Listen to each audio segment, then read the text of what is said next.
Today, I really want to talk about kind of an interesting concept that I learned about recently called psychogeography. Um, it's an idea that goes really beyond mere architecture and construction. And I'll explain as I go through how this fits into the idea of housing and affordable housing. But I really want people to understand it. It's a new concept, and it's not really new. It's not new at all, but it is new to me and certainly new to lots of other people. And this concept called psychogeography, well, the term might sound kind of academic. Its implications are profound, practical, emotional, and above all, they're really quite human. In my quest to find affordable housing solutions, I often neglect the soul. We, as people involved in housing, often neglect the soul of a community, the intangible aura that kind of transform houses into homes and neighborhoods into nurturing communities. Psychogeography offers a lens through which we can reimagine our living spaces. It focuses not just on how quickly we can erect structures, but also on how these spaces make us feel, act, and interact. It urges us to consider whether a simple walk from our home to a communal garden can be transformed into a journey filled with emotional and sensory experiences. Imagine kind of like curated pathways meandering between homes, guiding residents past small art installations, aromatic plants, and seating areas that invite contemplation or conversation. These are not mere decorative touches.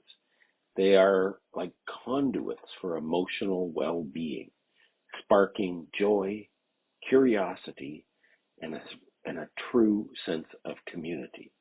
Imagine you're walking with your phone and there's a QR code embedded along these paths that tells stories or provide historical context, connecting people to the spaces they call home, not just physically, but emotionally.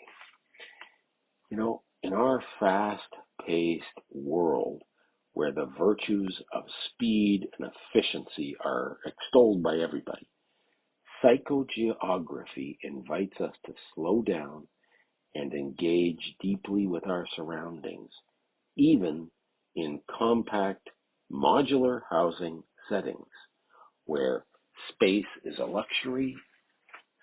Psychogeography challenges us to think vertically and digitally. Rooftop gardens interconnected by walkways can become oases of calm, and augmented reality can overlay our physical spaces with layers of meaning, transforming them into arenas of art and storytelling. By integrating psychogeography into our housing models, we do more than offer a roof over someone's head. We offer a space where life unfolds in all its emotional richness, a space that respects the human need for connection, fosters community bonds, and enriches the daily rituals of living. Really, people, as someone deeply committed to rethinking housing, I am excited by the possibilities that psychogeography presents. It encourages us to create not just houses, but homes that resonate with our emotional and psychological frequencies. It encourages us to build not just communities, but sanctuaries of shared human experience. And in reality, this can be done very inexpensively and be integrated directly into affordable housing projects, especially low-rise modular housing, or ADUs, or small communities with, for example, 6 or 8 or 10 housing units in one community. And building communities in the spaces around us, even outside of the urban or on the edges of the existing urban landscape, can provide the space to bring this type of true emotional experience and shared human experience directly to everyone. Now, today I'm going to I'm going to continue an interview from last week, which I'll do right now. And then after that, I am going to then continue with talking more about and some of the detail about psychogeography and how it might be integrated into our whole system. And now I want to bring you the conclusion of last week's interview with Jane. I had to, unfortunately, abruptly interrupt her just in order to fit in my 1-hour time slot. So I apologize to Jane and to the audience for doing that. And I am going to conclude the rest of her interview now. Thank you very much, Jane. Talk about prevention, like the idea. Do you have any ideas on, like, what do you think would help to make it so that in our society we can better help people to kind of maybe work on preventing some of these systemic problems that arise and create the homeless problem? Mm-hmm. Yeah, I think that is really the key, actually, because I think we can address issues as they come up all the time, but unless we actually get to the source of things, we're always going to have this problem. So, I mean, one thing I would say is I think we need support for families, like right from the get-go, young families, the social supports that are needed for families for families who are at risk, basically.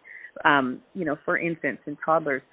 In the education field, I sometimes see children coming in who clearly have some challenges and have had no support. They've had no occupational therapy, no speech, no diagnoses of any kind, and we're missing a really key time there where we could really have an impact. But beyond that, actually, just mental health support and just support in raising children and all of those things and having good food and shelter, all of those things. So early support for families at risk. And then the second thing I would say is education. We are in an education crisis, and I'm not really sure if the general public really knows how bad it is.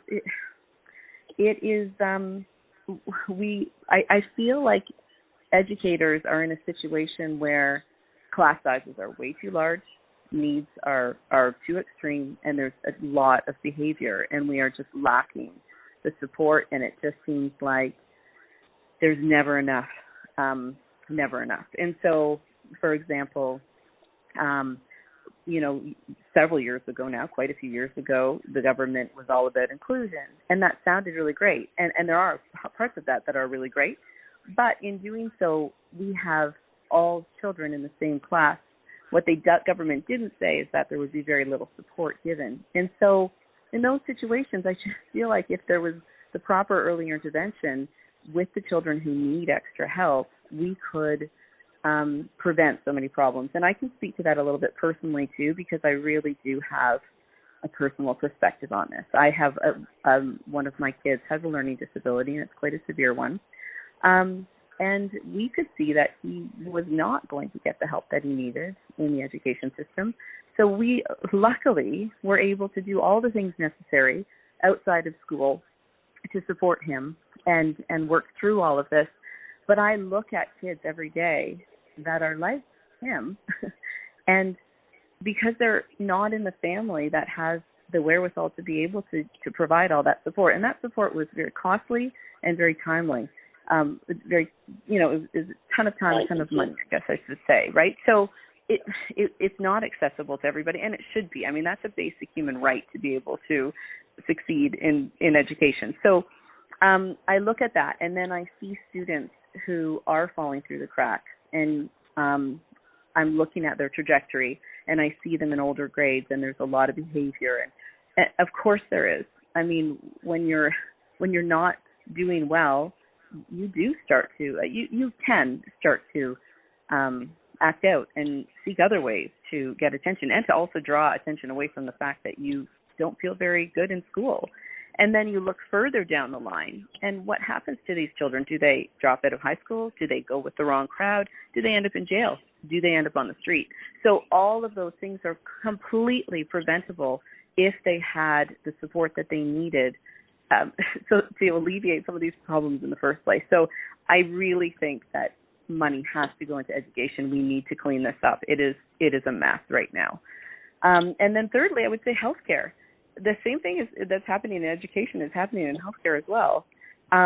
It's definitely eroding, and I think that the mental health supports in particular aren't there. When we look at the wait times for people who are seeking mental health support, and they're months and months long to see anybody, it doesn't make any sense. And so until we, not only mental health, but really anything, like anything that's wrong with you, it would take forever to see somebody. It's just, it just is so problematic on so many levels, and the repercussions of all of that, of course, are far fetching. Like, I don't even know. So I just think if we're not fixing all of that, then this homelessness crisis that we're in, I don't see it ever being alleviated unless we start putting money in these, like I said, in the family, in education, in healthcare. So I agree 150 million% with all of those things. And what always comes to my mind is that it is, and I don't know if you've ever heard of Mike Harris. Mike Harris was might have heard of him. He was the Premier of Ontario. And I remember him saying, if elected, I'm going to run Ontario like a business and, reduce your taxes. Because at the time, he was one of the first politicians, really, who emphasized the need or created the desire in people to not pay taxes or pay less in taxes. And that was the way he got elected. And so in order to do the things that you're suggesting, you can't take away from something. Well, it's a whole different thing. I do think you could take away from some things, but it would involve paying more money in taxes. How do you think yourself or other people, how do you think they would react to that?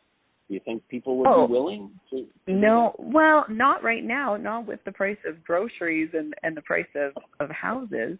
But then what can we do about that? I mean, it's just, there's so many layers, and where did it all go wrong? Like I don't know, but it definitely people are not going to right now say, oh yeah, like let's get taxed more so we can pay for more things, but it's got to come from somewhere. And why can't we look at countries who are actually doing this right? What have they done differently? And I don't know, like I haven't researched that, but we do know that the countries who are doing it right are the ones that are investing in these key areas. So what are they doing? Well, one thing is that every single study that's been done on education and population points or tells the story that the better education available to people and the more education people have, the better the society is. And the bottom line is the countries that do provide, like, for example, better educational support, better supports like this, people pay higher taxes, and they realize that they're contributing to the success of everyone, and not just worrying about themselves. But this is a whole nother conversation, and I want to, at least at this moment, maybe another time we'll continue this one, but I want to just emphasize those three things that you talked about, because it all does relate to housing, which is first off, well, you tell me, what were the three things? Healthcare? What were the other two? It was healthcare, education, and then the early support for families, like family support. Right. Yeah. And I would even take that family support and go back one step, which is to teach people who, before they have families, as to what it means, and how do you have a family, and what does it mean to be a parent. And it's not. That's I find very today, true. Good point. Yes. Yeah. I find today people. Yeah, it seems to me now people, even when they're having children, they just think, well, I'm just going to have a child and then throw it to school, and everybody else got to look after it. So, rather they don't seem to. But that's me personally, and that's the way it is. Anyway, thank you very much. You're welcome. And that finishes Jane's interview. Thank you very much, Jane. It's, her personal interactions and her personal experience with the homeless is really wonderful to hear that emotional expression there. Thank you very much, Jane. Really appreciate that interview.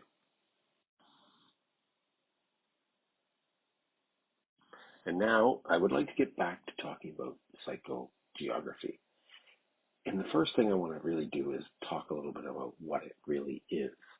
So psychogeography is a concept that originated in the 1950s, primarily linked to what was called the situationalist international movement. What it did was it explores the emotional and psychological impact that the urban environment has on individuals. So, the idea is to examine how architecture, layout, and other kind of spatial elements kind of influence our moods, behaviors, and perceptions. It was a fellow Guy Debord, I hope I'm saying his name right. He was a key figure in the movement, and he introduced concepts like the dérive, which is an unplanned journey through an urban landscape to experience it in a new way. Psychogeography evolved over time and is now employed in various disciplines, including urban planning, sociology, and art. It often involves techniques like mental mapping, where people draw maps from memory to capture their emotional states tied to particular places. For example, I did that using Google Maps many years ago. As a young person, we moved a fair bit, really almost every 2 years. And so one time, whenever it was, I decided, I have to make a map. I found out that Google Maps allows you to create your own map. So what I did was I created a map that outlined all of the different houses or places that my family lived while I was growing up. Really, I brought it right up to the present, to the moment that I did that map. And then it was very, very interesting, and it brought a lot of emotional content to the forefront in talking in my mind, in trying to think about what was it like at each of those locations. How did I interact with people? What grade was I in school? Where did I go? Like, for example, one of my brothers told me, well, when we lived at that place, because I was kind of a surprise, my older brothers, who are more than 10 years older than I am, They once put me, when I was 2 years old, in a shopping cart and tried to roll me down a hill to get rid of me. So, I mean, I don't remember the incident at all. My brother, closest to me in age, told me this story many years ago, and but it's very much tied in my mind now to the experience of living in that area. And when I think of it, I can think of the hill and the surroundings, the buildings. It was near a ravine that's right at Bloor Street, or sorry, Saint uh, St. Clair and Yonge in Toronto. So while living at that same place, our backyard was a parking lot. So for me, again, as a 2 or 3 year old, I remember being out there in the snow. They would plow the snow up. We would dig holes and remember that area very much just by that, the geography of that area. And the last personal anecdote will be, again, in the same place. I remember walking with my mother. It was near the Yonge subway, and we didn't have our own washer and dryer. We had to take one of those bundle buggies full of laundry, take it to the subway, go down the subway stairs. I would hold her hand. She'd have the bundle buggy, and we'd go and make our way by subway to a laundromat. So for me, this is really what psychogeography is really all about, is invoking that type of mental image, that mapping. So with that, with my own interest in housing and urban planning, psychogeography really can provide me with a valuable insight into how design and arrangement of the housing that I want to build and the housing that I would like to see built to provide affordable housing, and how those housing solutions could possibly impact the well-being of the residents that actually live in the buildings. Another part of psychogeographic thinking is about trails or walks. These are routes designated to encourage people to engage differently with their environment, really challenging the unusual, perhaps utilitarian path they might take. So right now in the city, regularly there's lots of walking paths in the urban environment. In Peterborough is really very well, there's all sorts of these very nice, even green paths, etc., that are available to walk on.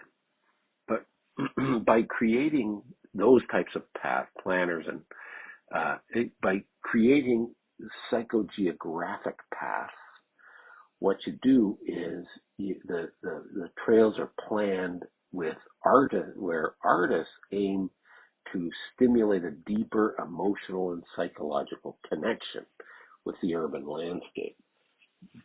Participants in these type of psychogeographic walks often experience the city in a more spontaneous and reflective way, as opposed to simply navigating through it.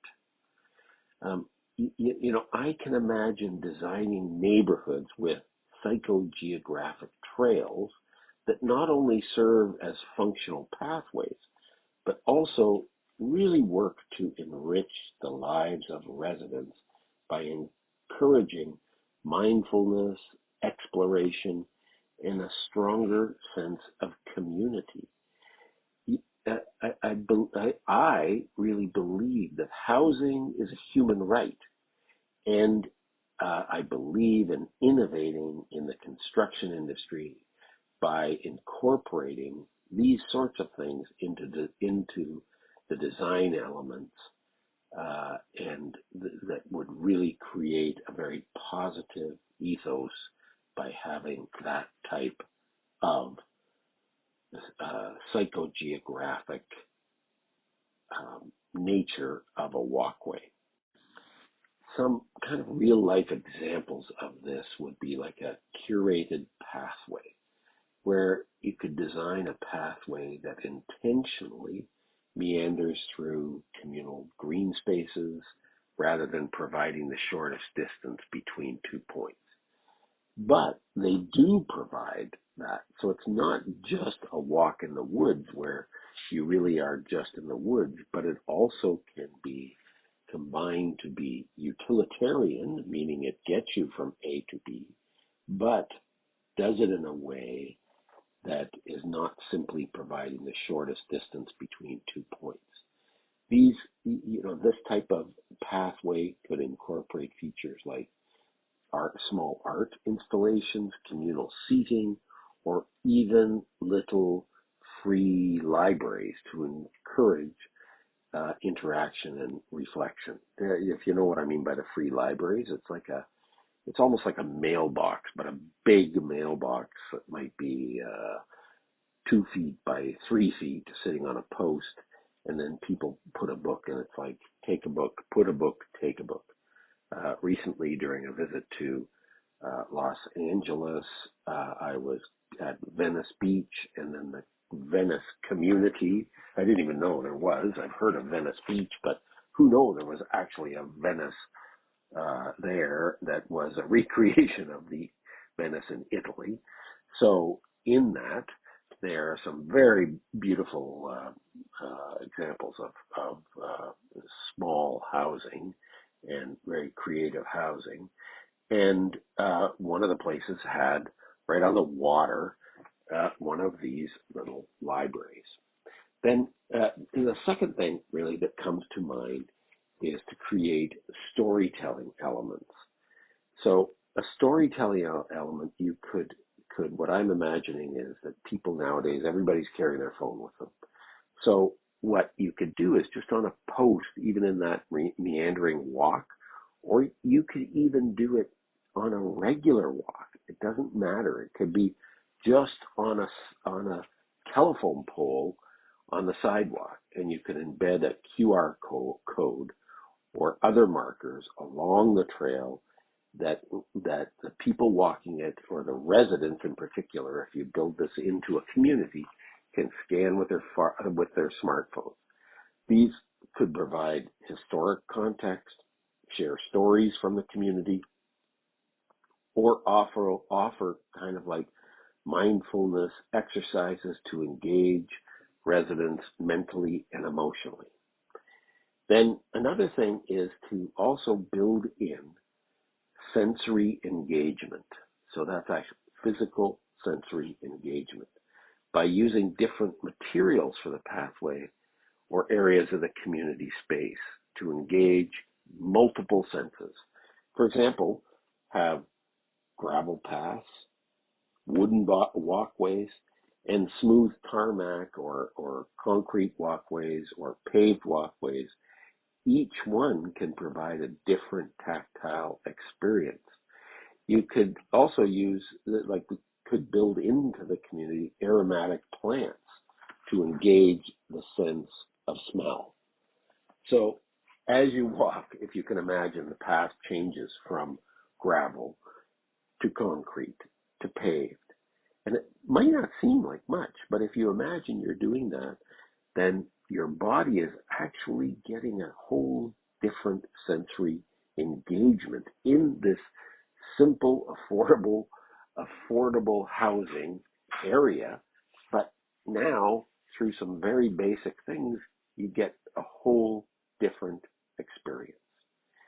And the fourth thing really is to provide community input, really to make the whole thing resonate more with residents. You could allow the residents to contribute to the design process. Of course, with all of these other things, the residents would provide the ideas for the sensory engagement, what smells to put, what stories to tell, what pathways to design, what art to put in place. So getting that community input would be invaluable. The community engagement will give residents a real sense of ownership and perhaps even align with that then really aligns with my own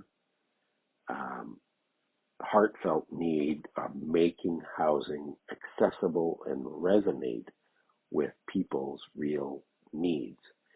And again, I hate to stick to money, but these things are really, truly inexpensive to implement. Now, one of the challenges in my mind, especially with affordable housing complexes, is the space, right? Like everybody's home there isn't an acre of ground around everybody's home or a giant park or something like that.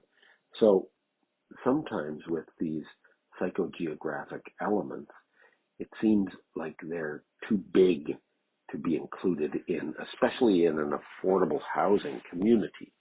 So I have some ideas on how that can be incorporated even into small communities. Like I've often thought, and I've actually developed designs for communities where you might have, and I talked about it a little bit earlier, you might have 10, 6, 12, 20 small housing units grouped together, perhaps in a circle, perhaps in a square, whatever it is, some sort of formation.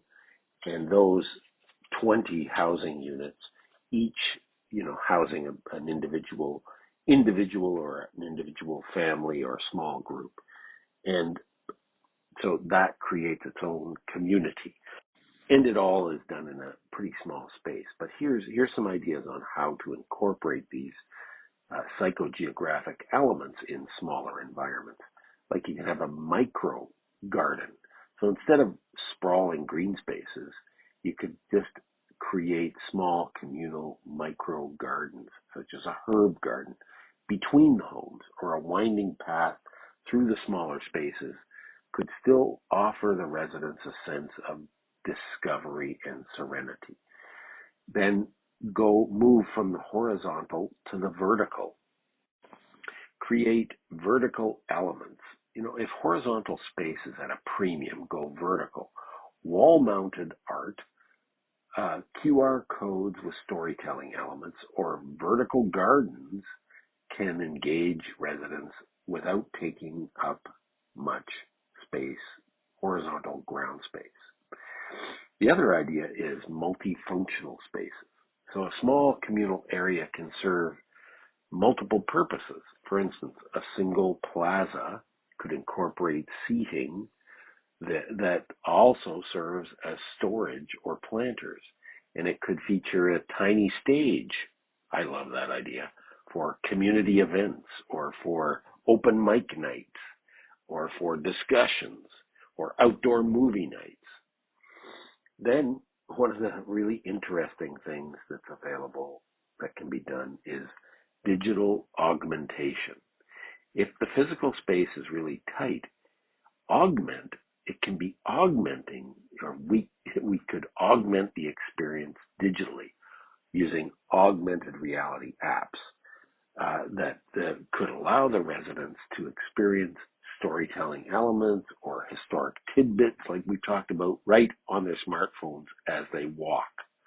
Or, as I'll talk about in another couple of minutes here, they could have an augmented reality headset. Now, this is more money for sure, but perhaps as a community, we could in each community, buy a couple of them and then lend them out or have them available on a use as you walk basis or something like that. But that also is something that would be available, but also much of the augmented reality world is available right on your phone. So you can just hold your phone up to a place and you can see what's there in front of you, or see it replaced with something that is augmented, added to it. So the last thing that's on my mind is what I would call tactical urbanism. It's kind of like employing easily changeable elements like chalk art, temporary signs, or movable planters that residents can engage with in different ways depending on the day or the event. So in other words, you just have things that can be easily moved around, temporary signs. The planters are movable, that can be easily moved and meant to be moved. So even in a compact environment, well-designed pathways and community spaces can encourage people to explore and really interact, really fulfilling some of the key objectives of psychogeography by doing that. And with my focus on efficient construction methods, modular, fast, quick, straightforward, affordable housing, these flexible, multi-purpose kind of solutions really align with, my overall view of how communities could be built. Now, one of the things that I really wanted to talk about also was the idea. So in one of my own concepts for affordable housing, I see, if you can imagine, like a circle of houses or a rectangle of single story, studio and one bedroom houses that are close together, meaning not like single family on a 50-foot wide lot, but they're more of a community style housing where they might all be in a circle and then have space created. But it becomes a small space because if each home is, say, only 700 square feet, then and you put them all together in one small area, so the ability to kind of walk around and create this psychogeographic space is much more difficult. So one of the things that occurred to me, which I would really like to explore at some point, from a construction and buildability point of view, is the idea of having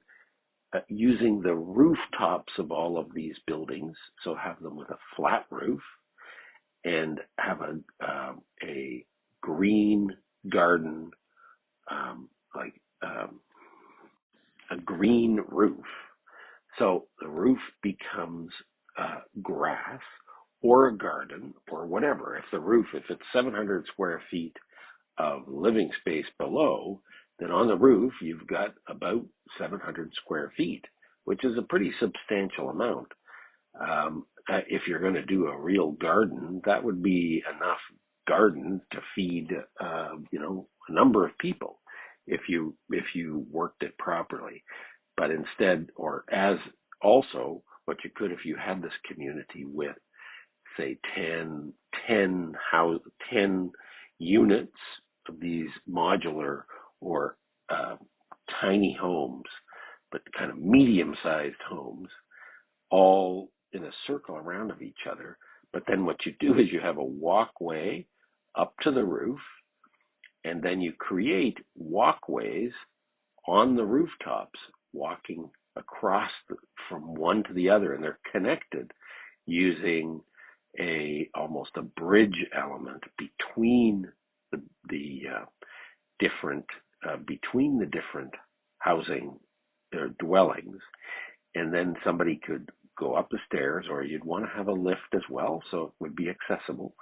And then you get up to that top of the roof, and then you can create a whole different space on top of each roof. And instead of having to be concerned about how you can fit in this walkway or this art installation or whatever it is around the buildings that are there, you create them instead on top of them. So like a rooftop walkway connecting individual tiny homes would serve as a functional and really quite an experimental element. Each roof could have its own small garden, or even a relaxation space, adding another layer of community and personalization to the living environment. Imagine Imagine, imagine the residents taking a leisurely stroll from one rooftop to another, each space offering kind of a different sensory experience. I really love this concept. I'm hopeful it really could make it happen, like a lavender garden on one, a small Zen rock garden on another, or even a rooftop dedicated to community yoga or meditation, or even maybe an outdoor space for movies, meditation sessions. And as the structures themselves would have to be reinforced to allow the walking on the roof, and sound insulation so the people downstairs aren't interfered with. But I think that it's really kind of an interesting thing that really would be fun and has some possibilities. I mean, I like flat roofs, and I like the idea of being able to use that space. So the other thing that could be added, to just add a whole nother layer to it, is augmented reality. With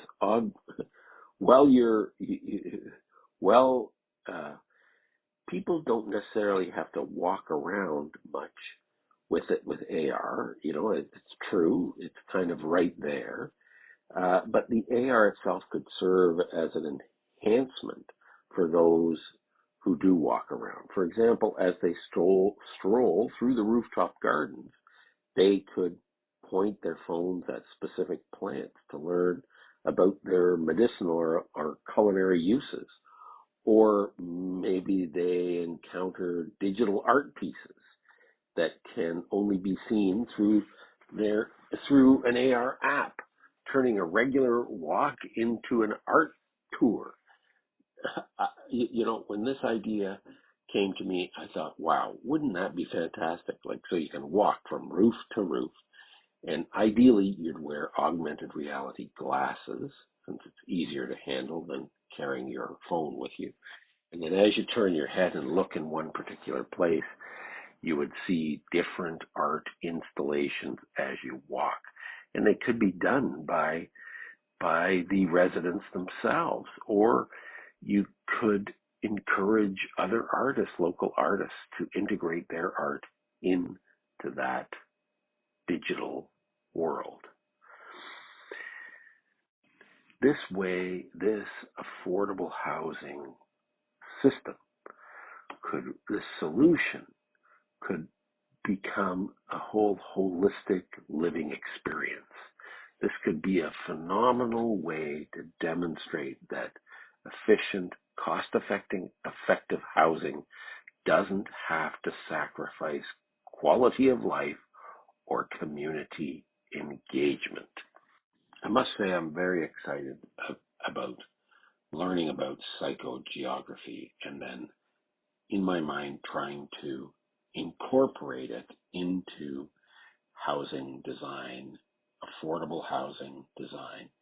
It's really a fantastic way to easily, again, so the construction of the building can be, more like one of the secrets really to making housing affordable, and especially when it comes to making modular housing affordable, is repeatability. So repeatability, the challenge with it can be sometimes with that it might all look the same, and people are not attracted to that. So the integration of psychogeography and some of these elements really allows that to be overcome easily. So, for example, I just want to kind of review some of the key elements of this, like some of the things that could be incorporated into these communities. Curated pathways, storytelling elements, sensory engagement, and community input. So curated pathways, like walkways designed to engage people instead of straight, boring sidewalks. Think about paths that meander around communal spaces and possibly feature art exhibits or small seating areas, or tiny libraries, or exercise equipment for as you walk. And then I saw this as a child in a place along the highway going up north to Barrie. There was a restaurant that had this pathway you could walk through, and they had like different exercise stations in the pathway. And then storytelling elements. You can incorporate a QR code and embedded screens that residents can scan to uncover interesting historic facts, anecdotes, stories related to the community. Then with the sensory engagement, utilize materials like gravel, cobblestone, plants, just to create different sensory experiences as you move through the space. And then community input involving residents in the initial and subsequent design phases can instill a sense of ownership and attachment to the community. One of the problems that I talked about also was that if in these communities, I'm imagining them be smaller spaces, right? So how do you deal with that? Again, just to reiterate, micro gardens, vertical elements, multiple functional spaces, and digital augmentation. So like small communal gardens, go vertical instead of horizontal. Make a green wall on the side of a building, or an art installation on the side of a building, the side that doesn't have any windows, for example, or if you have two tiny homes that are close together, you put the walls that have no windows facing each other, and then you use those walls for vertical gardens or for art installations, and then people can walk between them to really get a sense of that. Multiple functional spaces. Given space constraints, areas can be, designated to serve multiple functions, like a communal patio or open air cinema at night. And digital augmentation, one of my favorite things, augmented reality, can add layers of experience without consuming physical space, like virtual art installations or historical markers. Now, the last thing is I just want to talk about one more time, which is the whole idea of connecting rooftops. This is something just dawned on me when I was learning about psychogeography. And I just thought, wow, because I like flat roofs. I can see a community of 10 or 12 or even 20 or 30 tiny homes all together, and then you create a walkway between the roofs that people could walk and then have different experiences at different parts of the walkway. I really like that idea.